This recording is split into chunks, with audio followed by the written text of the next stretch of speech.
Bismillahirrahmanirrahim. Assalamualaikum warahmatullahi wabarakatuh. Alhamdulillahilladzi anzalal Qur'an wa khalaqal insan wa 'allamahul bayan. Asyhadu an la ilaha illallah wahdahu la syarikalah wa asyhadu anna Muhammadan 'abduhu wa rasuluh. Allahumma salli ala Muhammad wa ala alihi wa ashabihi ajma'in. Hadirin kaum muslimin, bapak-bapak, para pemuda, ada ibu-ibunya enggak nih ya? Ibu-ibu kalau ada, alhamdulillah. Pada pagi yang penuh barokah ini kembali kita melanjutkan pengajian kita, pengajian rutin setiap hari Ahad ba'da salat subuh. Jamaah sekalian, materi kita pada pagi ini mengambil hikmah atau pelajaran dari suatu musibah. Diambil dari kitab apa Pak? Riyadhus Shalihin, bab sabar. Ya mungkin bapak-bapak ada yang pernah baca, mendengar. Ya, jadi Imam Nawawi dalam kitab Riyadhus Shalihin mengumpulkan berapa Pak? 1897. Ya kurang lebih 1900 lah ya, kurang 3. Jadi beliau mengumpulkan hadis-hadis Nabi SAW tentang ikhlas, sabar, tawakal, kemudian jujur, ya, terus mengenai yang sunnah-sunnah, ya, pembagian sholat sunnah, puasa sunnah, dan seterusnya dan seterusnya. Juga masalah akhlak, adab, bagaimana cara makan, cara minum. Jadi lengkap. Nah khusus beliau menulis tentang bab sabar dalam segala hal, bukan hanya musibah jamaah. Beliau menulis hadis, mengutip hadis-hadis Nabi SAW.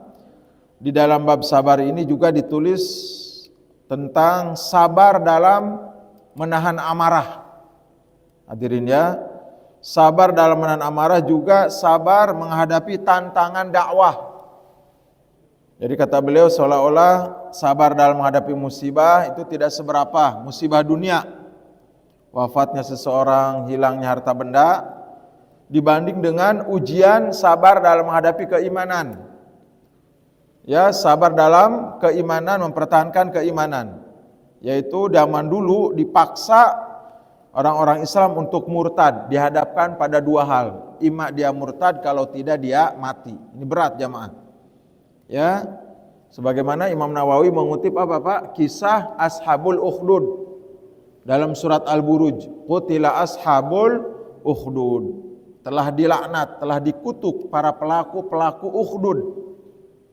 Apa itu ukhdud bapak-bapak? Ukhdud itu parit ya yang digali Pak, kemudian dikasih apa Pak?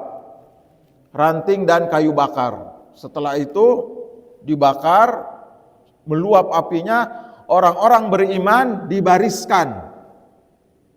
Ya, di pinggir parit itu Pak, siap akan dilemparkan, akan didorong kalau tidak murtad. Kejadiannya di mana Pak? Di negeri Yaman. Nama kotanya kota Najran. Ada raja yang zalim mirip Fir'aun, mirip Namrud. Yang tidak murtad itu dibunuh. Tapi ini dibunuhnya dengan cara dibakar. Nah diterangkan oleh Nawawi betapa zaman dulu sangat sabar. Ya, dalam pertahankan keimanan, mereka harus mempertaruhkan nyawa. Bahkan cara dibunuhnya bukan dipenggal, bukan gantung, tapi dibakar hidup. Ya begitu jamaah. Jadi lengkap Imam Nawawi dalam bab sabar saja beliau tulis bermacam-macam sabar. Nah terkhusus Pak, pagi ini kita membahas mengambil hikmah, mengambil pelajaran dari suatu musibah. Berkaitan dengan apa Pak? Berkaitan dengan musibah besar yang menimpa saudara kita di mana? Sumatera dan Aceh. Kita nikmat di sini Pak, sholat ya subuh tanpa ada halangan apapun. Makanya kepada saudara kita yang masih tidur, sayang. La tus'aluna yauma idzin 'anin na'im. Pada hari kiamat kelak akan ditanya seluruh nikmat yang Allah berikan. Termasuk nikmat sehat, nikmat aman, tentram, damai, tidak ada bencana. Kita mudah-mudahan tidak ada selanjutnya, tidak datang lagi bencana kepada kita. Ya. Di hari subuh seperti ini Pak, di pagi yang penuh barokah seperti ini, jamaah sekalian, apa yang dihadapi oleh saudara kita? Alhamdulillah pemerintah juga gerak cepat, relawan. Cuma karena akses jalan, ya beberapa daerah yang sangat terpencil. Jamaah sekalian, mungkin sekarang sudah ada bantuan, tapi sedikit. Yang diperlukan sekarang tenda, selimut. Kalau anak-anak kecil minta obat nyamuk, bahkan yang membuat kita menangis Pak, beberapa anak, termasuk bapak-bapak, ada ibu-ibu, sudah ada makanan ke relawan. Bu, kami mau balik, nanti kami ke sini lagi. Ya, dia sudah bertugas kan hampir 21 hari Pak. Kami giliran, katanya relawan begitu, kami mau pulang ke Jawa kayak Ustadz Salim Filah itu Pak. Itu dari Jogja kan? Dari Jogja beliau Pak. Ya, beli barang-barangnya di Medan terus dompet duafa dan seluruh relawan banyak. Kami mau balik nanti teman-teman datang ke sini jadi giliran karena recovery-nya lama. Apa yang diminta Pak? Ada bapak-bapak. Tolong sampaikan ya, minta sajadah sama sarung. Karena sajadah sarung kami habis semua. Ada ibu-ibu mau kena, anak-anak kecil Pak, ada 3 postingan nih. Ya, apa yang adik-adik minta, kakak tolong nitip Quran sama Iqra. Pak, dalam kondisi becek mereka kotor badannya, kakak minta Iqra sama Quran ya. Kaget para relawan. Masih ngaji? Iya kita ngaji katanya. Ya di tenda kita ngaji. Ada juga masjid yang tidak sampai hancur. Masya Allah, itu ada 3 postingan. Hadirin ya, beda anak-anaknya, beda tempatnya. Kita minta Iqra, minta apa Pak Quran? Masih itu Pak. Anak-anak kita gimana tuh? Main handphone melulu. Enggak ngaji. Ngaji juga Pak waktu masih kecil. Iqra tuh di sini. Tapi kalau udah SMP SMU tamat Quran seolah-olah tidak perlu ngaji lagi. Termasuk kita. Kalau udah gede nggak perlu ngaji Quran.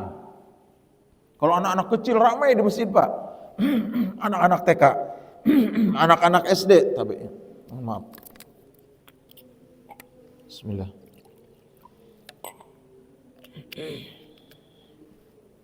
Bismillah.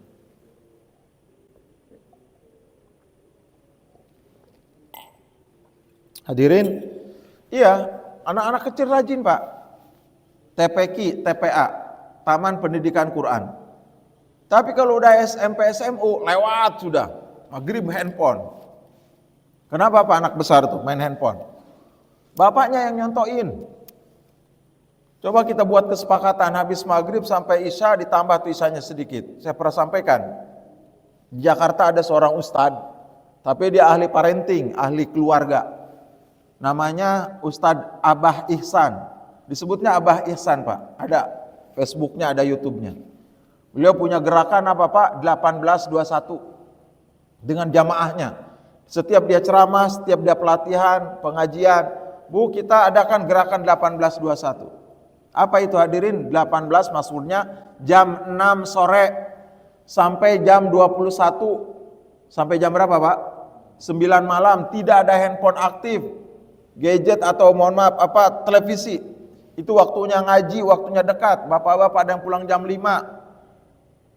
Ya, sibuk di kantor. Sudah kalau maghrib diem ngaji Quran dengan anak-anaknya. Udah di kantor sibuk, di rumah main handphone. Tidak nyambung sama anaknya. Begitu jamaah tuh. Ya. Tidak ada ngobrol, tidak ada berakrab, bercengkrama dengan anak-anaknya. Semua sibuk masing-masing dengan handphone. Begitu handphone Pak. Mendekatkan yang jauh dan menjauhkan yang dekat. Mendekatkan yang jauh, orang tua bisa ditelepon tuh, tiang dari Banten, enak, telepon Jakarta, adik kakak, ya, jauh jadi dekat. Tapi yang anehnya gitu Pak, yang dekat di dalam rumah jadi jauh, sibuk, anaknya main game, bapaknya mungkin apa, ibunya, begitu, ya. Nah jamaah sekalian, sekali lagi di tengah suasana yang tentu sangat sedih kita ikut berduka, hampir tidak terasa Pak kejadian 27 November. Ya bapak-bapak mungkin hampir kita tiap hari lihat Pak, Masya Allah penderitaan. Kita bulan Mei apa Juni Pak dulu, berapa bulan yang lalu kan kena banjir Pak, 1 hari 1 malam kan hujan itu. Kami Pak karena daerah dari Undram, Kalijangkok atau apa, sungai apa namanya itu. Ya kena efeknya itu. Yang di Undram sampai mohon maaf perut. Ya, ke Kale Kijang, ke Kale Timur tuh banjir sampai tentu di dalam rumah sampai seperut itu. Nah, kalau kami ke arah baratnya itu sampai betis, Pak. Di Gerisak namanya. Ya, perumahan Pel Garden itu. Itu Pak repotnya, Masya Allah, qadarullah. Ya, kita ngangkut buku-buku yang di bawah, Pak. Kan lemari itu. Buku-buku, ada dokumen, kasur, kita angkat ke atas meja makan. Kan masih ada bayi, nggak pakai risbang, nggak pakai apa namanya, ranjang. Takut tidurnya jatuh kan, jadi kita taruh di lantai, Pak, kasur. Begitu datang air, ya Allah, beberapa teman tidak bisa diselamatkan itu, yang malam itu dia tidak di rumah. Barang-barangnya itu kotor semua. Itu nggak ada lumpur, air kotor saja. Ini lumpur, kemudian si airnya pergi, lumpurnya Pak mengendap di Aceh, di Sumatera itu. Sampai seatap, sampai ini kusen pintu itu. Nggak bisa masuk, Pak. Ya Allah, Pak, motor digali, lemari. Bapak-bapak lihat itu. Terus udah dapat lemari beberapa, ada motor. Lamun si ibu bapak itu pun berhari-hari sama anak-anaknya. Gimana kita sisanya ini? Masih banyak tanah. Apa kita tinggalkan rumah ini?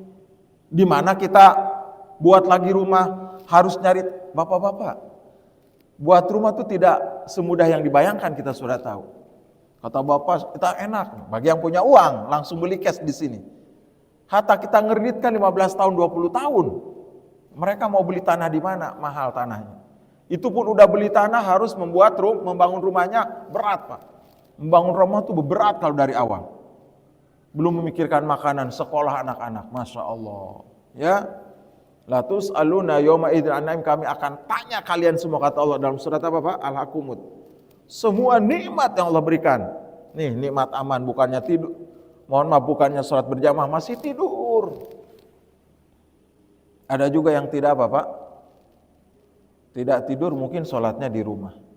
Ya, sangat disayangkan. Pergi ke masjid. 27 derajat. Bagaimana Pak penjelasannya dulu? 27 derajat, maksudnya 27 kali lipat. Pak, bukan menyombongkan diri, bukan. Ini Rasulullah SAW menyampaikan bahwa sholat di masjid dengan di rumah perbandingannya, Pak, kalau ingin sama, kan begitu pembahasan para ulama. Yang di mana, Pak? Yang di rumah, itu seolah-olah harus 27 kali subuh, Pak. Tanya ke teman-teman yang di rumah sholat, bisa enggak? Selesai salam, sholat lagi. Berapa kali Pak Haji? 27 kali. Enggak ada yang bisa, Pak. 2 rakaat aja ngantuk. Itu maksudnya 27 derajat itu, Pak, 27 kali itu. Apalagi Isya, Pak. Mau Isya 27 kali? Enggak bisa. Kata ulama, cukup sudah. Seolah-olah begitu. Walaupun tidak boleh, Pak. Melakukan 27 kali tidak boleh. Ya kan, kata para ulama tidak boleh melakukan salat fardu berapa kali, Pak? 2 kali. Itu ada pertanyaan, Pak. Saya pernah baca di majalah Hidayatullah itu. Ada ibu-ibu nanya, Pak, ya, di forum pertanyaan itu. Dia ikut pelatihan sholat Abu Sangkan. Bapak-bapak pernah ingat apa? Ada pernah ke Mataram, Pak, namanya Ustadz Abu Sangkan. Khusus pelatihan sholat khusyuk. Ya, itu agak aneh juga itu. Khusus pelatihan sholat khusyuk. Bukan pelatihan sholat sesuai dengan sunnah, Pak. Disampaikan hadis tata caranya, bukan. Tapi bagaimana kita cara khusyuk, ada pelatihannya, bayar. Ratusan ribu, 600 ribu itu. Waktu di Sahid Legi masih rame. Sahid Legi tutup sekarang. Ya, di hotel-hotel pelatihan dari Jakarta itu. Namanya Ustadz Abu Sangkan. Itu ada ibu-ibu, ya pas dia sholat di rumah, kebetulan suaminya di rumah, itu dia kurang khusyuk. Sholatnya dia 2 kali, jadi kurang khusyuk, Pak. Selesai dia sholat maghrib, kurang khusyuk tadi, sholat lagi. Selesai sholat isya, kurang khusyuk, sholat lagi. Itu nggak boleh, haram hukumnya. Tidak boleh sholat fardu 2 kali, tidak boleh, Pak. Ya, sholat fardu itu 1 kali. Kecuali memang batal. Atau dia mengurangi rakaat. Ada hal-hal yang bisa memang meninggalkan rukun. Ya, kata ulama, jamaah sekalian, khusyuk tuh harus, Pak. Khusyuk, kita menyambung kepada Allah, hati kita. Cuma bagaimana caranya, bapak-bapak tuh? Apalagi subuh begini, kalau kita meremkan ngantuk itu. Tapi kalau sujud merem, orang sudah pada duduk, bapak-bapak sujudkan banyak itu postingan di video YouTube itu. Bukan prank, bukan acting ya, bukan. Memang ada yang dia sujud, orang udah pada duduk, dia masih sujud, ternyata ngantuk. Hadirin, Pak, khusyuk itu harus salah satunya itu memahami makna apa Pak? Salat. Makanya perlu bapak-bapak baca terjemahannya. At-tahiyatul mubarakatus sholawatu thayyibatu lillah. At-tahiyatul mubarakah. Tahiyat penghormatan yang penuh barokah lagi sangat mulia. Ya, kami persembahkan hanya untuk Allah. Karena kepada Allah tidak boleh mengucapkan salam, enggak boleh. Kepada Allah assalamu lillah. Keselamatan untuk Allah tidak boleh, kata Rasulullah. Untuk Allah itu penghormatan. At-tahiyatul mubarakatus sholawatu thayyibatu lillah. Hanya untuk Allah. Rabbighfir warhamni warzuqni, Allah ampuni dosa kami, kasihani kami, warzuqni. Lupa. Ada 7, ada 6. Sebagian ulama ada 6. Ya, ada wajuburni, ada yang juga mengatakan tidak pakai wajuburni. Rabbighfirli warhamni warzuqni wahdini. Ya Allah, itu Pak lagi duduk Pak. Kata ulama. Mohon maaf Pak, ini diumpamakan dengan manusia saja Pak. Kalau kita datang meminta dalam keadaan sopan, mohon maaf Pak. Jadi kalau datang ke rumah, bapak-bapak kedatangan seseorang pinjam uang atau saudara minta uang, kan dia begini, Pak Haji tolong, Bapak Paman, kesini mohon maaf begitu. Ya, merepotkan. Ini ada suatu keperluan, anak sedang sakit. Begitu Pak. Enggak ada yang datang sambil tolak pinggang. Paman minta uang, Paman. Enggak ada. Sama Pak nih, duduk yang paling sopan itu duduk apa Pak? Rabbighfirli. Makanya waktu Nabi sedang duduk Pak ya, ada yang berpakaian putih, kan ada hadisnya itu Pak. Mungkin sudah disampaikan oleh ustadz yang lain. Nabi sedang duduk dengan para sahabat, sedang taklim, sedang ceramah. Ada orang datang Pak tiba-tiba. Bersih. Ininya putih. Syadidu bayaldi. Bayaldi itu dari abyad. Syadidu itu sangat. Bayaldi putih. Ya athyab, yaitu baju. Syadidu sawadi sya'ri, dan rambutnya sangat hitam. Ganteng orang itu.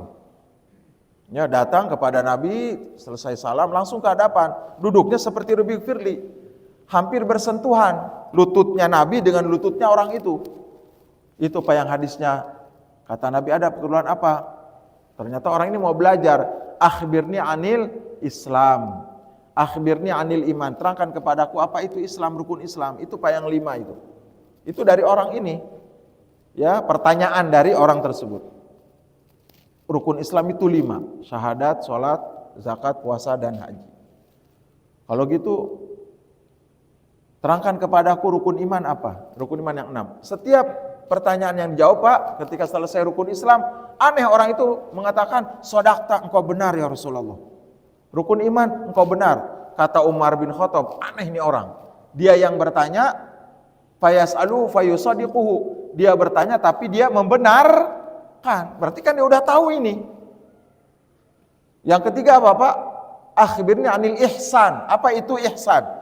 Ini rukun agama Pak. Ada 3. Iman, Islam, dan ihsan. Namanya marotibuddin. Harus paham ini.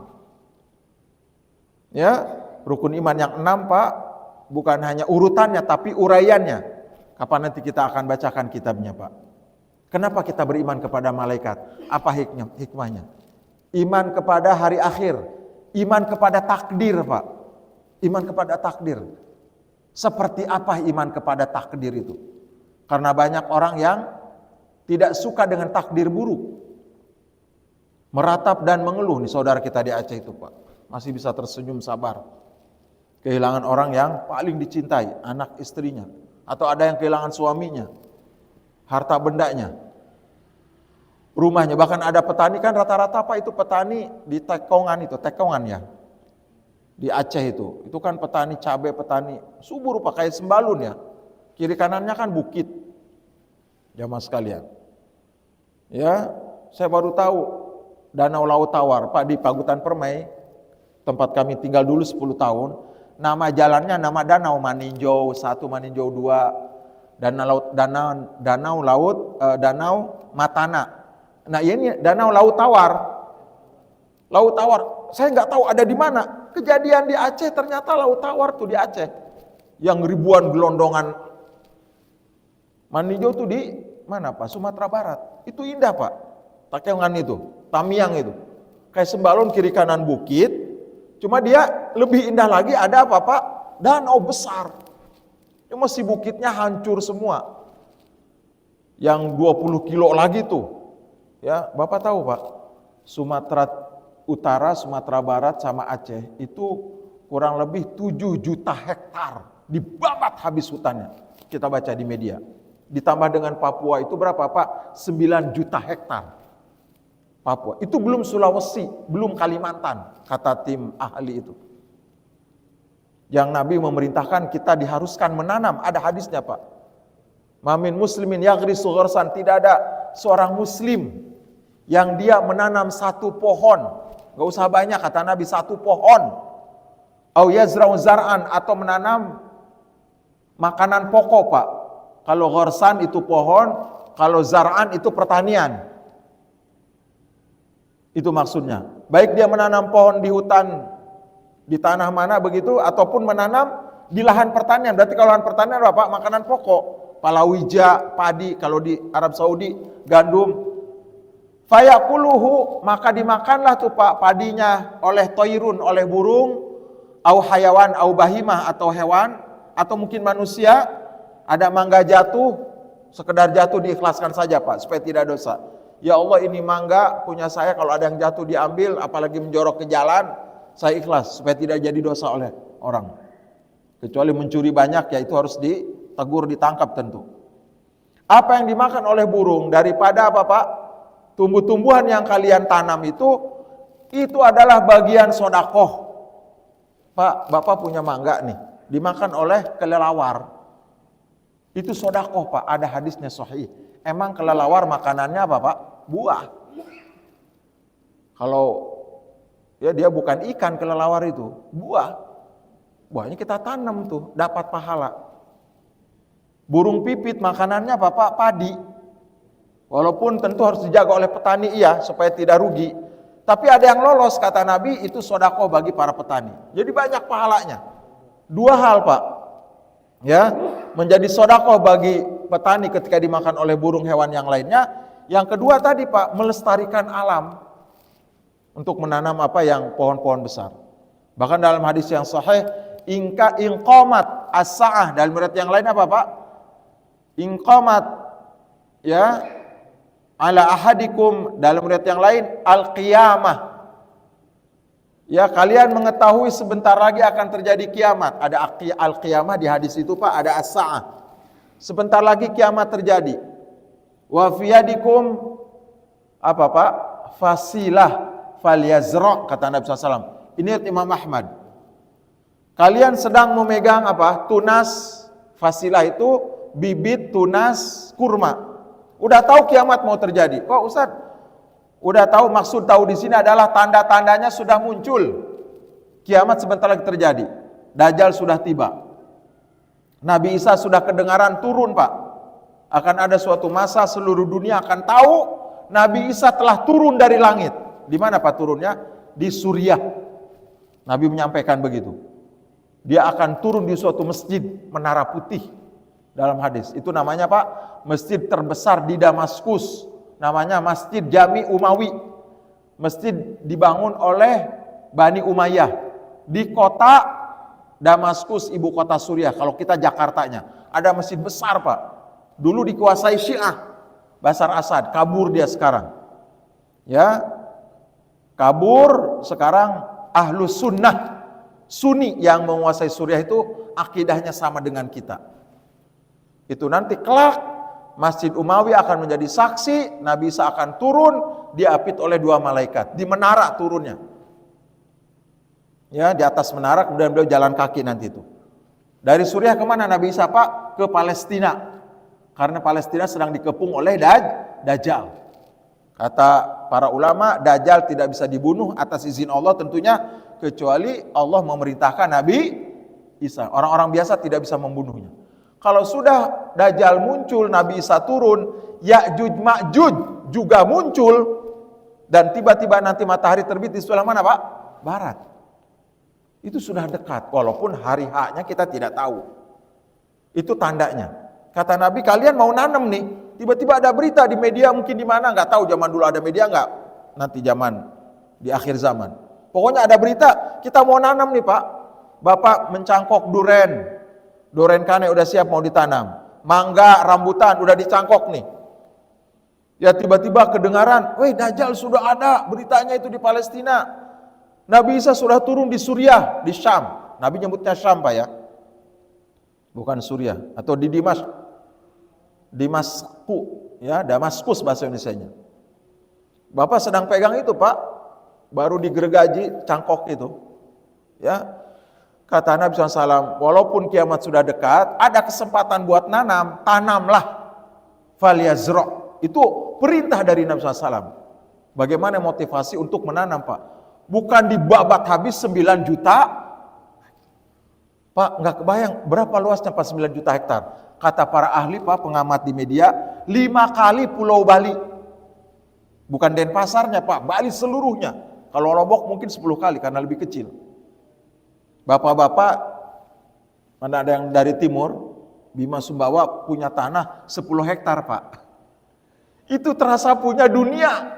Betul tidak hadirin? Berapa tanam jagungnya Pak? Sedikit lah, cuma 10 hektar doang. Berapa Bapak punya tanaman jambu mete? Sedikit lah, 20 hektar. Luas Pak, 20 hektar luas. Ini 9 juta.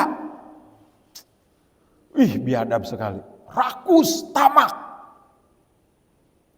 Ya Allah, itu Pak menghajar. Bapak-bapak tahu ada postingan dari relawan itu Pak. Pak, beton Pak, besi. Itu tinggal besinya pada berjatuhan. Temboknya enggak ada, tiang-tiang Pak. Ada rumah Pak, rumah lantai 2, itu pakai beton tentu. Besi ulir itu Pak. Itu semen temboknya enggak ada. Cuma besinya doang. Pada tertidur begitu. Hancur oleh gelondongan besar itu. Ya Allah, itu sampai relawan. Besinya Pak, diangkat besi. Tiang-tiang kolom itu. Ya Allah, begitu dahsyatnya itu. Ya, kalau kemarin Pak, ada Pak Abdul Hadi. Beliau cerita, kami ceramah di Karangbayan Lingsar ya. Beliau baru pulang Pak. Berapa katanya Pak kubik itu? Berapa miliar kubik Pak ya air itu?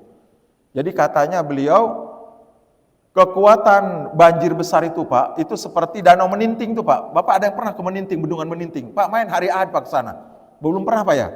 Yang di Penimbung Pak. Bagusnya Masya Allah. Tapi belum dibuka itu. Danau luas, besar Pak, Meninting. Indah. Cuma belum diresmikan oleh Bapak Presiden. Jadi kita tidak boleh masuk. Hanya di pinggiran jauh itu. Di Penimbung. Bapak main ke sana hari Ahad bawa keluarga Pak. Bagus. Itu kalau penuh dan jebol, Mataram bisa kerendam. Itu kata para ahli BMKG, perhitungannya 1000 bendungan Pak besarnya itu, kekuatan air itu. Yang kemarin di Tamiang itu. 1000 kali bendungan besar Pak, kalau jebol itu. Jadi pantas Pak, berapa Pak yang terdampak? 17 kabupaten. Kita kan Mataram doang, 1. Ini 17 kabupaten. Mengerikan Pak. Masya Allah bencana. Ya. Ya kita kehabisan kata-kata Pak. Kenapa sampai rakus begitu orang? 1059 meninggal. Itu yang terdata Pak.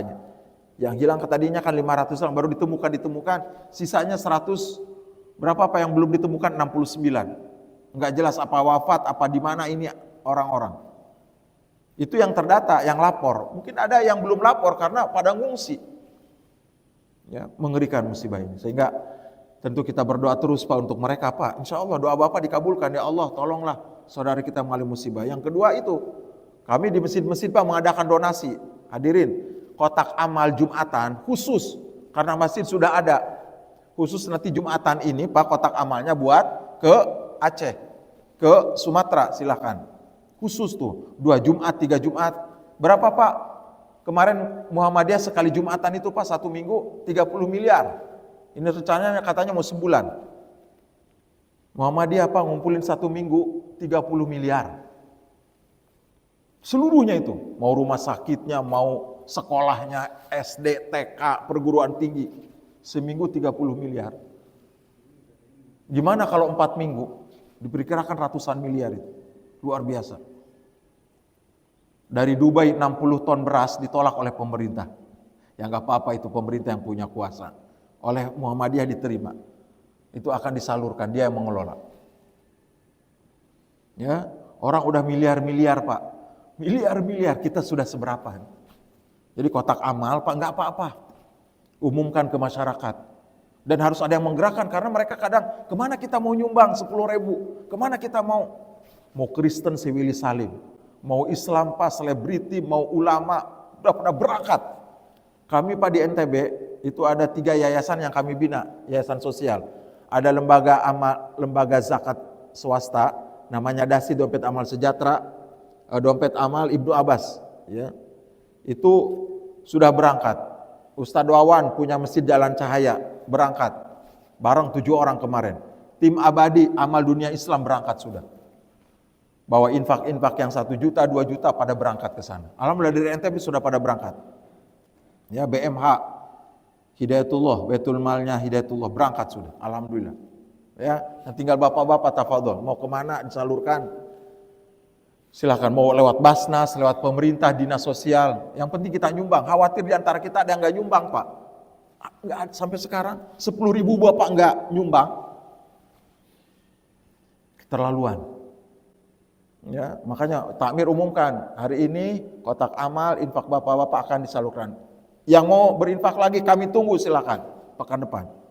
Ada bapak yang lupa mungkin dengan niat untuk saudara kita di Aceh berpahala. Man nafasa an mu'minin kurbatan, siapa yang membebaskan satu kesulitan dari orang beriman, satu saja Pak kata Nabi, nafasallahu kurbatan min kurabi yaumil qiyamah, akan dibebaskan oleh Allah kesulitan di yaumil qiyamah. Apa kata Imam Nawawi Pak? Kesulitan di akhirat itu tidak sebanding saking besarnya panas terik matahari. Takutnya kita Pak ketika mendapatkan catatan amal, khawatir pakai tangan kiri, tabe Pak ya. Mohon maaf, ampurin nih Pak. Pak, ada sekelompok orang ngambil kitabnya catatan amal itu pakai tangan kiri dengan dari belakang gini. Pak, dari belakang Pak, saking malunya. Waro adzohri, fasaufa idul thuburo, dan dia teriak ketakutan. Ini seperti orang bagi rapot sekarang Pak. Ha'umukra'u kitabiyah.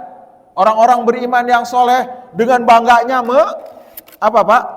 Membuka kitabnya. Dia baca catatan amalnya bagus semua. Dia perlihatkan ke teman-temannya tuh. Tapi wa amman utiya kitabahu bisimalihi. Adapun orang yang mendapatkan catatan amal dengan tangan kirinya, dia menangis, dia sedih, dia dihinakan oleh Allah.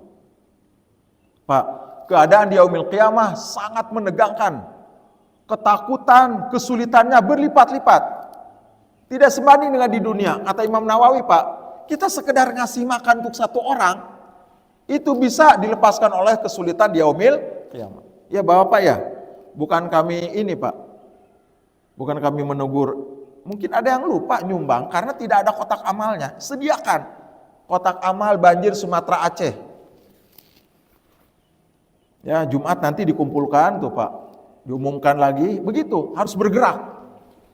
Ya, alhamdulillah di masjid-masjid sudah berjalan, bahkan majlis-majlis taklim ibu-ibu sudah pada berjalan semua. Ya, nah kembali jamaah sekalian, bagi orang-orang yang bersabar atas segala musibah, baik itu di Sumatera Aceh sekarang yang sedang terjadi, ataupun kita Pak, kita bacakan hadisnya nih Pak.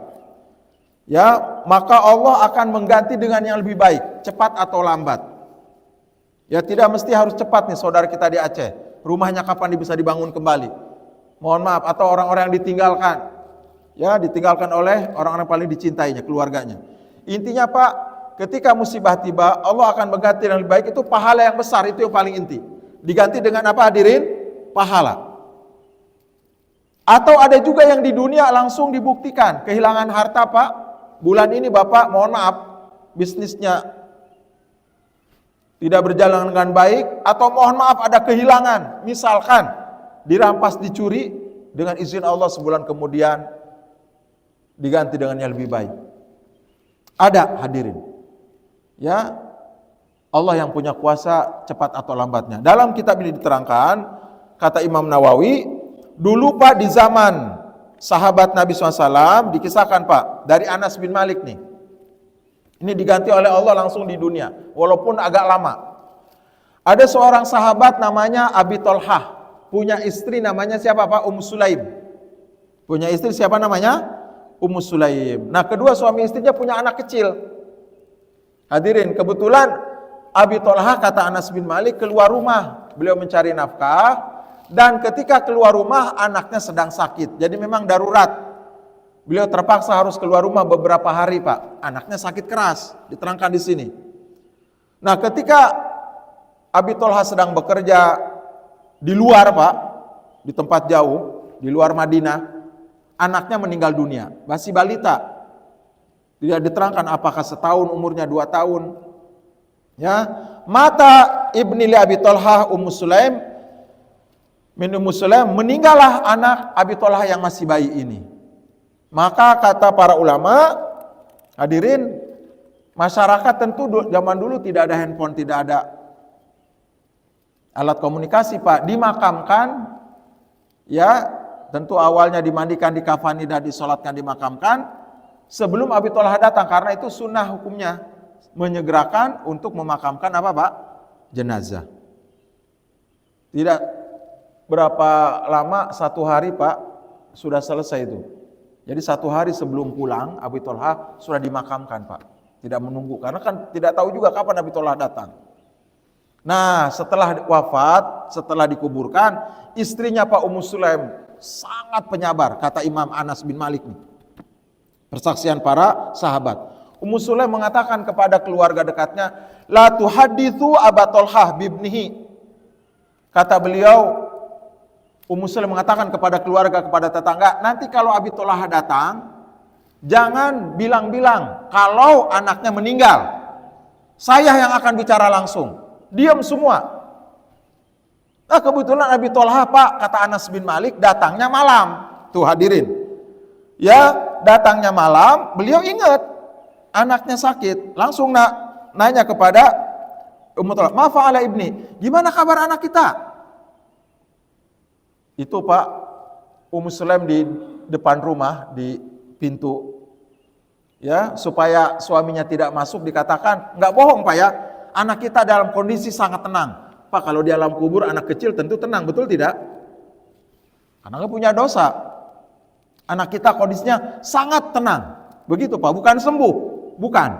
Kalau sembuh bohong, dia sudah wafat. Kondisinya sangat tenang. Agak lega tuh Pak.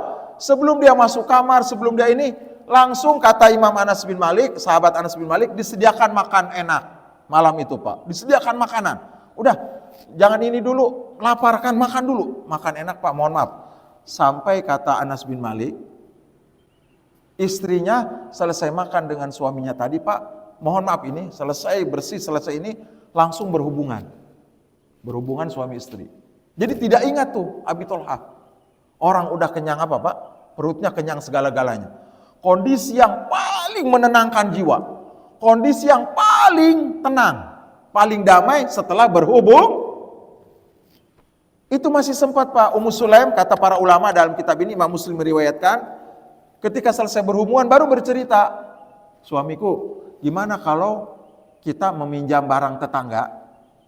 Ada acara, ada apa, ada keperluan, kita minjam sesuatu ke tetangga. Barang-barang Pak, bukan uang. Selesai kita melakukannya, apakah harus dikembalikan? Oh iya tentu, kata Abi Tolhah Pak. Keceplosan beliau. Enggak ingat kemana-mana pikirannya. Dengan pertanyaan istrinya itu. Enggak nyangka, enggak menduga. Ya kembalikan dong gitu Pak. Kan bukan punya kita. Masa mau kita ambil kan punya tetangga. Kembalikan kalau itu punya tetangga. Apa kata Ummu Sulaim? kita nggak pinjem barangnya tetangga, tapi punya kita diambil. Apa maksudnya? Anak kita sudah diambil yang punya oleh Allah. Kaget Pak. Cuma karena kondisinya apa Pak? Perut kenyang, pikiran tenang, hati juga tenang. Marah juga susah Pak. Coba kalau datang tiba-tiba tuh. Ya ditubruk suaminya, dicaci maki. Kenapa baru pulang anak kita mati? Tahu tidak? Pingsan istrinya. Gak ada Pak di dunia kayak Ummu Sulaim. Ini hadisnya sahih. Pak, agak kesel. Kenapa baru ngasih tahu sekarang? Udah 2 jam, 3 jam mungkin. Ditengok kamar, anaknya nggak ada. Kenapa baru? Supaya tadi tenang. Pak, tidak marah. Pagi subuh beliau sholat. Fakta salah. Sampai begitu kata sahabat Pak. Anas bin mengatakan, selesai mandi besar, beliau berangkat subuh ke masjid, ketemu Rasulullah, mengadukan perihal istrinya. Ya Rasulullah, anak saya yang saya tinggalkan mencari nafkah ternyata meninggal. Istri saya nggak ngasih tahu langsung, saya dikasih makan banyak. Setelah itu berhubungan. Nabi tersenyum. Kalian malam pertama lagi ya, kata Nabi Pak di kitab ini. Nabi tersenyum. Apa kata Nabi? Barakallahu fi lailah. Lailah itu malam. Semoga Allah memberkahi apa yang kalian lakukan tadi malam. Dengan sopan Nabi menyampaikan. Tidak dengan jorok perkataan.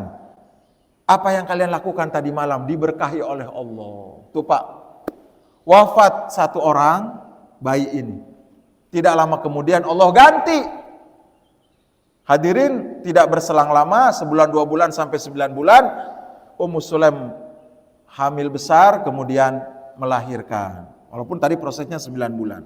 Pak, ulama mengatakan, anak ini bayi Pak, setelah lahir 7 hari, dibawa ke hadapan Nabi, untuk diberikan nama oleh Abi Thalhah. Nabi mengatakan, aku beri nama anak ini Abdullah. Tuh diganti oleh Allah Pak. Aku beri nama anaknya siapa Pak? Abdullah. Kemudian Nabi meminta, kalian ada yang bawa kurma?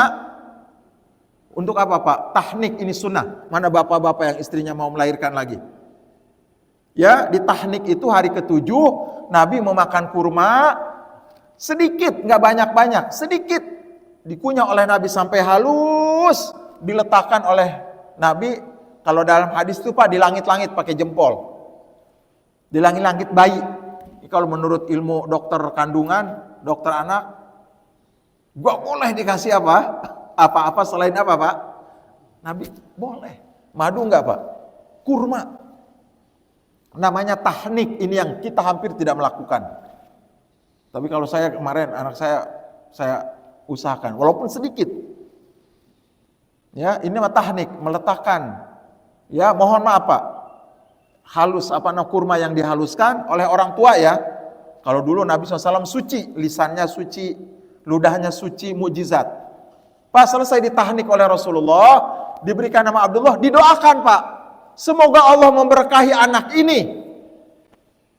Tahu hadirin, Pak, semakin tua Abi Thalhah dan Ummu Sulaim, Abdullah anaknya ini menikah, Rasulullah wafat, Abu Bakar wafat, Pak Abdullah dikaruniai, kata Anas bin Malik, diberikan anak 9 orang laki, 9. Semua anak itu kata Anas bin Malik hafal Quran.